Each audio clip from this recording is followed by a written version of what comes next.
Hello, my name is Rosen Daniel.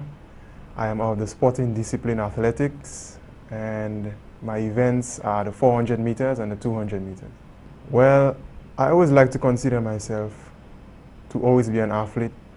From a young boy growing up, I was very active. I grew up in the countryside. I do a lot of stuff, went out in the bush and explore.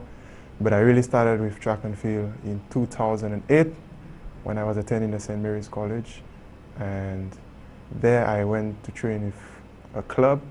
My coach, Cuthbert Modest, he was the one who really laid the foundation for me in track and field. Well, over the years, I've gone to many different big sporting meets. In 2010, I went to the Youth Olympic Games. That was the first one ever. In 2009, I went to the Carifta Games. I came fourth in the 400-meter finals. 2010 also, I went to the Cayman Islands Carifta Games again. And last week, I went to the OACS Games. So that are some of the meets that I've gone to over the years. Well, what I would call my greatest achievement is being able to compete in the 2014 Commonwealth Games, which is held not too far from now. I'm actually going there to represent my country. So I would definitely call that the best achievement I ever had. Being able to represent my country is always a wonderful experience.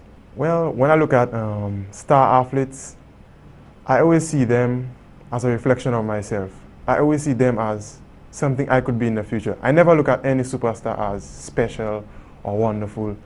I look at it as just an average person who worked themselves off to reach there. So I could definitely see myself there, you know, at the World Championship or the Olympic Games 2 years from now.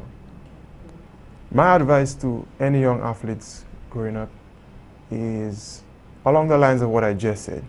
When you look on TV and you see a big athlete like Usain Bolt, LaShawn Merritt, Kirani James, or any one of these athletes, never look at them and say, hey, you know what, these are special type of people, or they are some kind of cyborg type of person. Never look at them as that. Always look at them as someone who grew up in the same environment you grew up. They could be an average person just like you. But it all boils down to who wants it the most. It's not really about having a special talent. As we know, talent only brings you so far. Hard work brings you the extra mile.